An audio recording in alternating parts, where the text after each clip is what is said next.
Hello, welcome back, YouTube.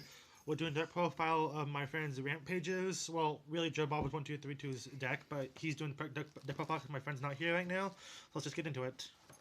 Alright, so it's a really staple Tellarknight monster lineup. 3-3-3-2.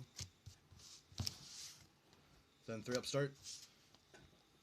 3 Tellarknight Skybridge. This card is actually really strong. A lot of people don't play it very much, or at all. But making Tellarknight Travere is one of the strongest plays this deck will ever be able to do. It literally stops every single deck in its tracks, and it's so obnoxiously controlling that, it's the only thing his deck should be able to do. Wow, that came out wrong. It's one of the deck's strongest plays, and so I want to make it as fast as possible, and this card just does that. 2 Twin Twister, I just don't have a second one. Instant Fusion, because I don't have anything better to play. Staple one of again. This card is more of a personal attack that I actually really don't like, but it was designed just to stop my opponent from being able to Exy summon correctly or perform their place correctly, which is really good when they pedal and summon like one Luster, and I set the Luster, and all of a sudden they're locked out of a monster space and they can't make Ignister. But other than that, the card's actually complete shit. 3 Telenova Alpha, 3 Call, 2 Oasis, more staple. 3 Grand Hunter Heaven that I play anti-spell fragrance over, but in the meantime, this card outs like 75% of the meta, so I'm perfectly fine with it. 2 Mirror Force. This is supposed to be Burying Mirror Force. Burying Mirror Force is incredibly strong. It will lock down my opponent's field, stop them from making plays continuously if I'm in some kind of lock or a dead area, and it shuts down Magiceptors, which apparently this deck has a terrible matchup against. Card's uber strong. Pick them up while they're only $5 a piece.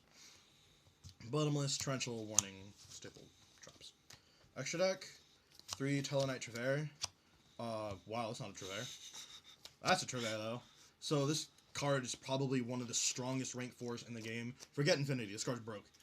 Being able to bounce cards to your opponent's hand and then make them minus hard. Like, decks like Cosmo just have a super hard time dealing with the Travere. For instance, other than Cosmojo, they've got no removal that doesn't destroy this card, meaning that you'll plus if they try to kill their Travere. And then, of course, there's the Travere loop, and that's ridiculous. That said, being one of the best cards in the deck automatically makes it a card warranting playing at 3. This card, because, Ptolemaeus, even though I don't own one, Ptolemaeus.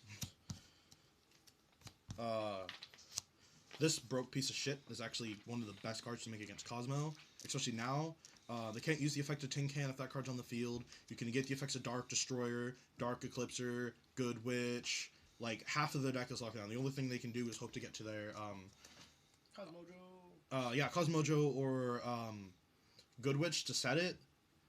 And because they can't use Tin Can Search, which is what they're doing right now, they're seriously locked out. But when we get to Tsukiyomi, this card is more for consistency than anything. A lot of players find this card really slow, and it is really slow. But in this deck, being slow is okay, considering how much, spell and trap hate you have.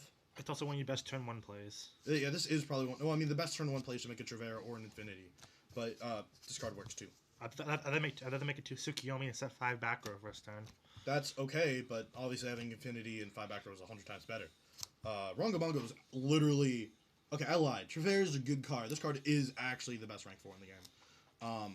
This card locks your opponent out for 2 turns when you do it correctly. You lock your opponent out for 2 turns, they lose their entire field, they can't replace it, Cosmos lose to it, Pendulums lose to it, everything lose to it. This card's broke as fuck. So, Soul Charge makes this card instantly. You play your deck right. For like 3,000 life points. Yeah, if your opponent ever makes the mistake of killing your Travere and then you're going next, you're obviously going to add an Altair, and you're just going to Altair back another card and overlane 5 into this card. Don't kill Traveres, kids. Double Castel, this is what should be an Arc in a Castel, now that Arc is a lot more relevant. But, this idiot over here doesn't own one. And then a Dweller, because, fuck extra cards. Bullshit. Then these 3 cards, I just have an Instant Fusion, this card, and this card's fucking terrible, but I don't have anything else to play. Supposed to be Ptolemaeus, Cybernova, and Infinity. Yeah, obviously. And then you play Giant Hand and Cowboy. I mean, yeah, and those would be the last 2 cards, Giant Hand, Cowboy, which Giant Hand isn't out yet for, Next week. Unless you want to pay $1,000 for it. And again, this loser just doesn't own Cowboy. Kids, don't pay $1,000 for Giant Hand. Comes out next week. One other card. I think it's next week. No, it's a couple weeks from now. The other card I play is Karn Gorgon.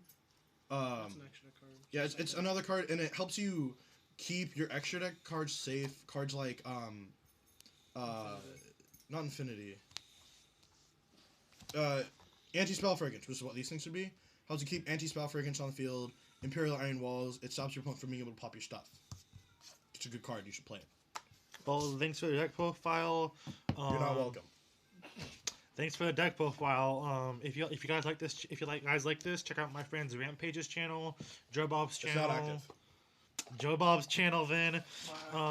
Stuff like that. Have a good night, all. I haven't posted on